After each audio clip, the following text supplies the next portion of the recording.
Welcome to our Pirkei Avot Shir. Today we're going to do chapter 5, Mishna 20, and this Shir is dedicated in memory of Levy ben Moshe Esther and Hillel ben Levy, and also Leilun Nishmat Yosef ben Chaim and Yisrael ben Binyamin Verivka. Okay, and I'm going to hand you over to Michael. Thank you, Rabbi Mashiach. So in this Mishna 20 of Perek 5, we deal with two examples of controversies, one which is L'Shem Shamayim and one which is not for the sake of heaven, and we'll have a deep analysis into this. So let's start. Kol machloket shehi L'Shem Shamayim, sofa lehiskayim. Every controversy which is for the sake of heaven will endure in the end. And everyone which is not for the sake of heaven will in the end not endure. Which is a controversy for the sake of heaven? Zu machalakot Hillel and Shamai. Such was the conflict of Hillel and Shamai. And which is not for the sake of heaven? Zo machloket korach v'chol adoso. Such was the conflict of Korach and his entire assemblage. So let's have a look at the first section, which mentions the famous Hillel and Shamai and the house of Hillel and the house of Shamai. Let's have a brief look at some of the history of this. So in the Talmudic period, there was always constant disagreement between Hillel and Shammai, who we have mentioned, who have been quoted in Pirkei Avot in the first chapter, and also their schools or followers. So Beis Hillel and Beis Shammai also would argue on aspects and points of Jewish law. The school of Shammai usually took a stricter view, and the school of Hillel a more lenient view. But from the very beginning, both groups clearly had one purpose: to help people observe the mitzvot and follow the Torah's way of life. They differed only on details. Centuries later, Hasidim adopted a worship of HaKadosh Baruch Hu that emphasized the joyful approach, warm-hearted and heartwarming, through an emotional attachment to the Rebbe, the Lubavitcher Rebbe, their religious leader. For the Mitnagdim, the mainstay of the faith was Torah learning, leading to a precise knowledge of halakha, which is religious law. But in the larger perspective, both groups would bring the Jewish people closer to HaKadosh Baruch Hu, within the framework of tradition and full observance. There are instances of controversy, L'Shem Shamayim, where our Mishna indicates no side really wins. Rather, the thoughts of both sides ultimately merge into the stream of Jewish tradition and endure. The Talmud relates, for 3 years, the schools of Hillel and Shammai debated, each claiming the halacha is as we teach. Then a bas kol, or heavenly voice, resounded, and I quote, "Both these and these are the words of the living God, but the halacha follows the school of Hillel." The Talmud asks, if both are the words of God, why did the school of Hillel merit to have the normative law established as it is taught? Because they were kindly and humble, teaching both their views and the views of the school of Shammai. This is mentioned in Gemara Eruvin in 13b. For halacha, the proper way of observance, a choice must be made between the two. We cannot act in two disparate ways. There's the school of Hillel. The school of Hillel is followed, for our faith values and honors kindness and humility. But to the oral Torah that we receive for sacred study, both have made permanent, heaven-blessed contributions, as the school of Hillel itself realized. The views of Shammai's school live on too. In Talmud study, we learn and discuss their teachings fully as part of our living Torah, and for this study we are rewarded. It is no mere assumption or pious apologetic claim that the controversy between the two schools was above personal rivalry or rancor. This is evidence. The Talmud records that even though they had differences on matters of marriage, the families of the two schools intermarried, and despite differences on questions of ritual uncleanness, in actual life vessels were lent and borrowed between the members of the two schools. And I think I read somewhere that if different children of the differing schools would want to kind of intermarry, a full description of the other family was gladly given. There were no facts held back saying, no, I'm not telling you what sort of family you're marrying into. It was, it was a very nice transparency. Very transparent, yes, exactly. Yeah. So the character and intentions of Hillel and Shamai and their followers are clear from the fact that once Chazal decided on the halacha in any matter on which they differed, both sides accepted the decision without bitterness or acrimony, even if it agreed with neither of them. Having recorded 3 instances where Chazal agreed with neither Hillel or Shammai, the Mishnah continues. Why then are the words of Hillel and Shammai mentioned seemingly to no purpose? To teach the future generations that a man should not stand stubbornly by his views. For here the 2 greatest patriarchs did not stand fast to persist in their views. In one of these instances, the Chazal would agree with neither Hillel or Shammai because 2 weavers from the worst area of Yerushalayim brought a third view, which they testified had been held by Shemaiah and Avtalion, the teachers of Hillel and Shammai. This is in Eduyot, Mishna Eduyot. The 2 venerable sages of renown readily accepted even that decision, though it was attested by such lowly witnesses. Afterwards, instances are recorded where the Beis Hillel reconsidered a matter of argument and yielded to the school of Shammai. And once the heavenly echo decided the halacha in favor of Beis Hillel, the ruling was accepted as binding on pain of death. This is recorded in Mishnah Berachot. So let's look at the sake of heaven, L'Shem Shamayim. In these words lies a clue to the nature and destiny of such controversy. It has been noted that the Chazal derived the term Shamayim from Esh Umayim, fire and water, for out of these materials was the heavens made. This is mentioned in Chagiga, Gemara Chagiga 12 Amud Aleph. So opposing principles united to obey the will of Hashem and formed the permanent, unalterable heavens. So do the conflicting views of Hillel and Shammai, Chasidim and Mitnagdim, ultimately merge and integrate for the lasting enrichment and continuity of Jewish religiosity.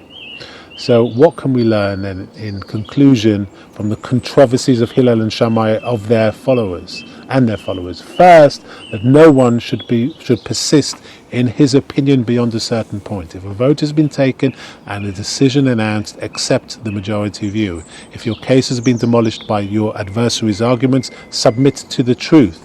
Then this Mishnah should encourage us to study the Talmud and follow the intricate, closely reasoned arguments and disputations between Hillel and Shammai and between their schools. Then we will learn the profound depths, the great reaches and leaps that the minds of these luminaries could attain. If you learn only by Shulchan Aruch, the codes of Jewish law and custom that serve as handy rule books, the rulings of our sages might seem arbitrary or out of a whole cloth. Follow their arguments in the Talmud, learn their thought processes in depth, and these are the words of the living God. So let's now look at the controversy relating to korach. What korach instigated was an entirely different thing. As Tanakh and Chazal recount, he cast his mutinous argument with Moses and Aaron in theological terms to make it appear L'Shem Shamayim. His premise was trying to sound pious by saying, as it's noted in, I think it's Bamidbar 16:3, for the entire congregation are all holy and the Lord is amongst them. But his implication was, then why do we need Moses and Aaron to tell us what to do? They must have foisted themselves on the people seeking power. So he continued, and I quote, "Why then do you exalt yourselves above the assembly of the Lord?" The Midrash notes that Korach acted in anger because he was not elevated to a position of rank. His first cousin, Elitzaphan ben Uziel, was made head of all the Leviim, descended from their grandfather Kath. But Korach's father Yitzhar was senior to Uziel, and Korach felt the position should have been his. This is from Midrash Rabbah. So it's quoted, his wife, said Chazal, did her share to incite Korach. Like 22,272 other Leviim, he underwent ritual purification to consecrate him to the divine service, and as a consequence his entire body was shaved. His wife asked him, "Who told you to do this?" And he replied, "Moses." "See what Moshe has done," she replied. "He has made himself the king, his brother the Kohen Gadol, and his brother's son's high official amongst the Kohanim. And your hair he shaves off all over, to make an utter fool of you, as if you were dung. He looked to get you completely hairless, in order not to be as attractive as his wife thought he should be." Korach protested, but he bade his own sons, and they did the same. And she replied, "What cared he about that, as long as he succeeded with you?" And at her suggestion and kind of winding up, he moved into action. This is recorded in Gemara and Sanhedrin 110a. Apparently both of them were rather paranoid. So just before Tanakh's account of Korach, we find that Moshe Rabbeinu was instructed, and I quote, "Speak to the people of Israel and tell them to make for themselves tzitzit, for fringes on the corner of their garments, and to put with the fringe of each corner a thread of tcheles, a blue, to remind ourselves of heaven." Korach rose up and made 4-cornered garments entirely out of tchelet, the blue cloth, for himself and his followers, and all appeared before Moshe dressed in this manner. And they asked him, "O Moshe, our master, does a garment made entirely of tchelet require threads of tchelet?" Moshe Rabbeinu replied, "It does require them, for the Torah decrees, fringes shall you make on the 4 corners of your cloak." Korach shot back, "A garment entirely of tcheles is not already free of this obligation, yet 4 threads of blue, 1 in each corner, will acquit it of the obligation? Now, if a house full of Torah scrolls, does it require a mezuzah?" Moshe replied, "It does require a mezuzah." This incident was quoted in Devarim 6, chapter 6. So Moshe replies, "It does require mezuzah, as it says, you shall write them on the doorposts of your house." So Korach replied sharply, "The complete Torah has 275 sections, and it cannot acquit the house of this requirement, yet the 2 paragraphs of the mezuzah will." Korach tried to wind Moshe up further. He said, "You were never commanded about these matters. Only you dreamed these up out of your heart. This Torah is not of heavenly origin. Moshe is no prophet. Aaron is no Kohen Gadol." This is quoted in Midrash Tanhuma, Korach chapter 2. So Moshe was right in his answers. Whatever its material, when a garment is worn, it is soon taken for granted. Only the tzitzit, the fringes of the corners, could specifically remind a person to serve and obey gods. One thread being in blue, the color of heaven. Again, a house comes to be taken for granted as the place you live in, even if it has a host of Torah scrolls. Scrolls in a house can be treated as historic material or books of reading. Only the mezuzah on the door will remind you of the divinity in your house. It contains the Shema, a word which, read backwards, can be taken as an abbreviation of Ol Malchut Shamayim, the yoke of the kingdom of heaven. Only with a mezuzah at the entrance of our homes, that with its constant gentle reminding we may ever the more accept the Torah as our main life work, can we hope for a congregation that will indeed be holy, amongst who the divinity will openly dwell. But Korach sought no true religious instruction. He came with a destructive, rebellious scorn, hoping to rise in honor and importance by self-aggrandizement. No aspect of his argument was for the sake of heaven. From any angle, heaven could gain nothing from him or his ambitions. So he, his fellow travelers, and his contentions sank into oblivion, leaving nothing of worth to endure. And we have one final question regarding the text of the Mishnah. The first example about Hillel and Shamai was given as the controversy of Hillel and Shamai, as they were actual antagonists. Then why is the second example given as the controversy of Korach and his assemblage? They were all on one side, contending with Moshe and Aaron. Should it not read the controversy between Korach and Moses? One possible answer is that our sages had no wish to elevate Korach by listing him as though the equal of Moshe Rabbeinu. And furthermore, Moshe had no hand in generating the controversy. It was all of Korach's making. And then when Moshe and Aaron did move to counter Korach, it can hardly be said that their deeds too were not for the sake of heaven. The selfish, evil intentions were definitely one-sided. Hence, only one side can be listed. The Hasidic Rav Elimelech of Lezhensk gives a perceptive answer. In such a case, where a group attacks its leaders and teachers and claims it acts for the sake of heaven, we can find the truth by examining the group. If it is harmonious and its members are genuinely bound in unselfish friendship, we can accept that they meant their action for the sake of heaven. But if apart from this controversy which unites them, they are divided, their hearts raging with envies and hates, we have a clear indication that their action here is not for the sake of heaven. Therefore, the Mishnah lists only Korach and his assemblage. They are the proof that they cared nothing for heaven in this quarrel. There were 250 of them, and every single one of them wanted to become a Kohen Gadol. This is mentioned in Midrash Tanchuma, Korach 5. Amongst themselves, there could have been a little serenity. Hence, there was nothing heavenly in the argument with Moses. This leads us to the answer of the Khatam Sofer. The Mishnah is quite consistent, for Korach and his motley crew of followers were antagonists. Korach's intentions and hopes were quite unlike the ambitions of the 250. Many a quarrel must have blazed and smouldered between him and them. Wow. Now, I just wanted to add that technically it should have, if you want to be accurate, it should have been what is the argument that's not L'Shem Shemayim? Korach and Moshe. But it says Korach and Vadato, which, as you answered, it means there was dissension within the ranks of Korach.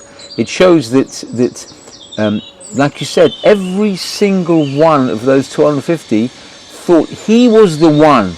In other words, I am absolutely 100% sure, I can stake my life on it, that I will be the Kohen Gadol. The other 249, they're losers. Can you imagine? Each one thought that he was, without question, the one who was going to be the Kohen Gadol, and nobody else even. And to stake your life on it, that shows how deluded they were, and also it shows how convincing Korach was. Korach was a very good orator. There are many proofs to this. There's actually one of the Rabbanim, I forgot who it was, who was so in touch with his own neshama, his own soul, that he remembered that he was actually in the desert in the previous incarnation, and that he remembers being on the side of Korach, because he was so convincing. He said that after all that Moshe Rabbeinu did, to say, well, now Korach comes along and he launches his argument after an hour or a day or something. Suddenly everyone goes over to Korach's side. That's how convincing he was. But then that's the power of something which is not L'Shem Shamayim. It can be very, very convincing. Okay, Michael, thank you so much. Next time we convene, Bezrat Hashem, we're going to be doing Mishna 21 about Kol Mezaket Rabim. Anyone who causes other people to become close to Torah, to gain merits. And with that, we will bid you goodbye, and we will wish you a wonderful and blessed week.